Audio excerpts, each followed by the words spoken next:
ರಾಜಕೀಯದಲ್ಲಿ ಸಂಚಲನ ಮೂಡಿಸಿದ್ದ ಧಾರವಾಡದ ಜಿಲ್ಲಾ ಪಂಚಾಯಿತಿ ಮಾಜಿ ಸದಸ್ಯ ಯೋಗೇಶ್ ಗೌಡ ಅವರ ಹತ್ಯೆ ಪ್ರಕರಣದಲ್ಲಿ ಮಾಜಿ ಸಚಿವ ಮತ್ತು ಹಾಲಿ ಶಾಸಕ ವಿನಯ್ ಕುಲಕರ್ಣಿ, ಇನ್ಸ್ಪೆಕ್ಟರ್ ಸೇರಿದಂತೆ ಒಟ್ಟು 17 ಮಂದಿಯ ಅಪರಾಧಿಗಳು ಎಂದಿರುವ ಕೋರ್ಟ್ ಇಂದು ಗುರುವಾರ ಶಿಕ್ಷೆ ಪ್ರಮಾಣ ಪ್ರಕಟಿಸಲಿದೆ.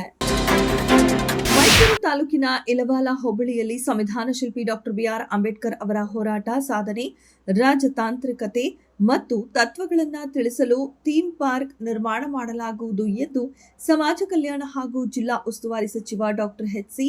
ಮಹದೇವಪ್ಪ ತಿಳಿಸಿದರು. ತಾನೇ ತಾಯಿ ಹಾಲು ಕೊಡುವುದು, ಅದೇ ರೀತಿ ಸಚಿವ ಸ್ಥಾನ ಕೊಡುವಂತೆ ಕೇಳಿದ್ರೆ ತಾನೇ ಪಕ್ಷವು ಕೊಡುವುದು. ಹಾಗಾಗಿಯೇ ನಮ್ಮ ಹಿರಿಯ ಶಾಸಕರು ದೆಹಲಿಗೆ ತೆರಳಿದ್ದಾರೆ ಎಂದು ಚನ್ನಗಿರಿ ಕಾಂಗ್ರೆಸ್ ಶಾಸಕ ಬಸವರಾಜ ವಿ.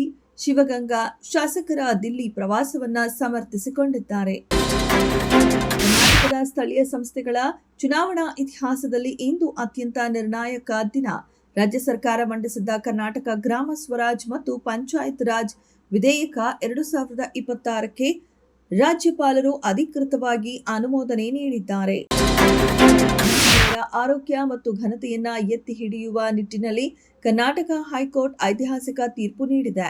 18 ರಿಂದ 52 ವರ್ಷದೊಳಗಿನ ಮಹಿಳಾ ಉದ್ಯೋಗಿಗಳಿಗೆ ಪ್ರತಿ ತಿಂಗಳು 1 ದಿನದ ವೇತನ ಸಹಿತ ಋತುಸ್ರಾವ ರಜೆ ನೀತಿಯನ್ನ ರಾಜ್ಯ ಸರ್ಕಾರವು ಕಟ್ಟುನಿಟ್ಟಾಗಿ ಮತ್ತು ನಂಬಿಕಸ್ಥವಾಗಿ ಜಾರಿಗೆ ತರಬೇಕು ಎಂದು ಕೋರ್ಟ್ ನಿರ್ದೇಶಿಸಿದೆ. ಕರ್ನಾಟಕದಲ್ಲಿ ಬಿಸಿಲಿನ ಪ್ರಮಾಣದಲ್ಲಿ ಏರಿಕೆ ಆಗುತ್ತಿದ್ದು ಜನರು ಸೆಕೆ, ತೀವ್ರ ತಾಪಮಾನದ ಝಳಕ್ಕೆ ಪರದಾಡುತ್ತಿದ್ದಾರೆ.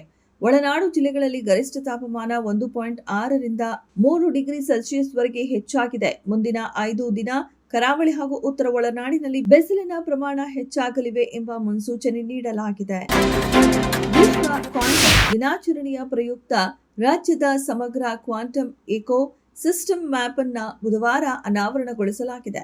ಇಂತಹ ಸಮಗ್ರ ಮಾಹಿತಿಯನ್ನ ಹೊರತಂದಿರುವ ದೇಶದ ಮೊದಲ ರಾಜ್ಯ ಕರ್ನಾಟಕ ಎಂದು ವಿಜ್ಞಾನ ಮತ್ತು ತಂತ್ರಜ್ಞಾನ ಸಚಿವ ಎನ್.ಎಸ್. ಬೋಸರಾಜು ತಿಳಿಸಿದರು. ಅಮೆರಿಕ, ಇಸ್ರೇಲ್ ಹಾಗೂ ಇರಾನ್ ಸಂಘರ್ಷದ ಭಾಗವಾಗಿ ಹಾರ್ಮೋಜ್ ಜಲಸಂಧಿಗೆ ನಿರ್ಬಂಧ ಹೇರಿದ್ದ ಅಮೆರಿಕ ಈಗ ನಾವು ಹಾರ್ಮೋಜ್ ಜಲಸಂಧಿಯನ್ನ ಶಾಶ್ವತವಾಗಿ ಮುಕ್ತಗೊಳಿಸುತ್ತಿರುವುದಕ್ಕೆ ಚೀನಾ ತುಂಬಾ ಸಂತೋಷ ಪಟ್ಟಿದೆ ಎಂದು ಅಧ್ಯಕ್ಷ ಡೊನಾಲ್ಡ್ ಟ್ರಂಪ್ ಹೇಳಿದ್ದಾರೆ. 3 ಸೋಲುಗಳಿಂದ ಒತ್ತಡದಲ್ಲಿರುವ ಮುಂಬೈ ಇಂಡಿಯನ್ಸ್ ತಂಡವು ಅಜೇಯ ಓಟ ಮುಂದುವರಿಸುವ ಛಲದಲ್ಲಿರುವ ಪಂಜಾಬ್ ಕಿಂಗ್ಸ್ ಪಡೆಯನ್ನ ಗುರುವಾರ ನಡೆಯಲಿರುವ ಐಪಿಎಲ್ ಪಂದ್ಯದಲ್ಲಿ ಎದುರಿಸಲಿವೆ.